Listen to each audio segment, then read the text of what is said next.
Carry On, a thriller set in an airport, is currently available for streaming on Netflix. However, is it a top-notch action picture or the Spirit Airlines of action movies? Let's inquire.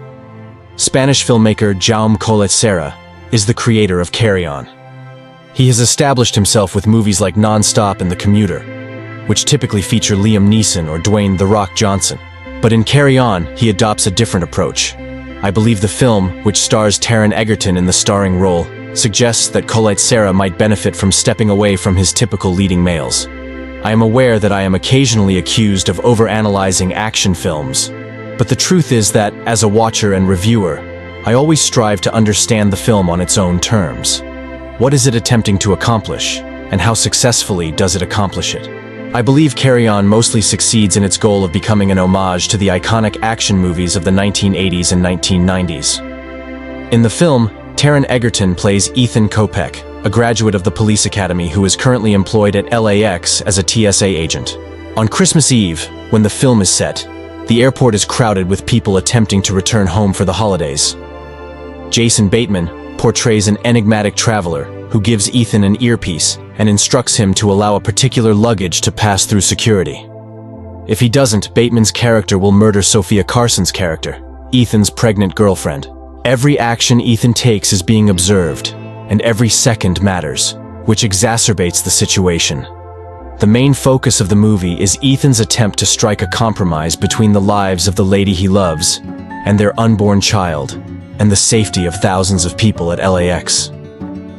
With Ethan continuously receiving instructions that he can only hear through his earpiece, the plot is driven by moral quandaries and difficult choices. The way that Egerton plays Ethan is what makes this movie work.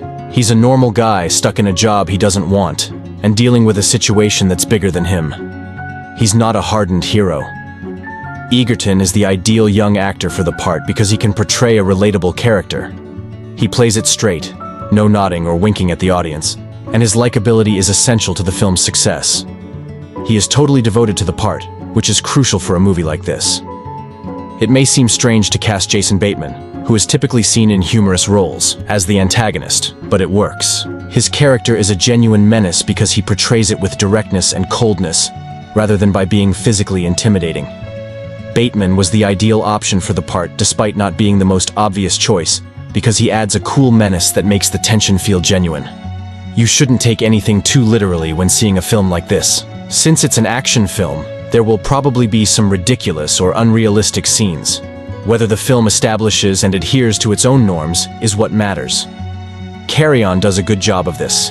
It's not flawless, and there are definitely times when it seems too practical or a little unrealistic, but it keeps you grounded enough to keep you interested.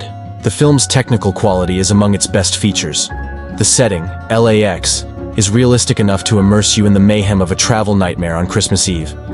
Even though there are a few outrageous scenes, the action is expertly orchestrated and stays within reasonable bounds. Another reason this film succeeds is that it makes you feel something for the characters. Your interest is maintained by your concern for Ethan's predicament and the lives involved. The film's execution makes it entertaining, even if you know it is capitalizing on well-known action cliches. Carry On isn't a revolutionary movie, but it's a fun trip, and Jason Bateman and Taron Egerton both do a great job in their parts. Additionally, Danielle Deadwyler, Theo Rossi, and Dean Norris all give excellent supporting performances throughout. I think it would be a good, enjoyable film worth seeing if it were released in theaters. However, Carry On is unquestionably among the better films I've watched this year when it comes to streaming. Because there are so many streaming services available, it can be difficult to determine whether a film is worthwhile. However, Carry On is one of those exceptional perks that makes a lasting impression. Because it is set on Christmas, has Christmas-themed plot points, and has Christmas music, the movie is definitely a Christmas movie. The solution to the question of whether a film may be both an action movie and a Christmas movie is therefore provided here.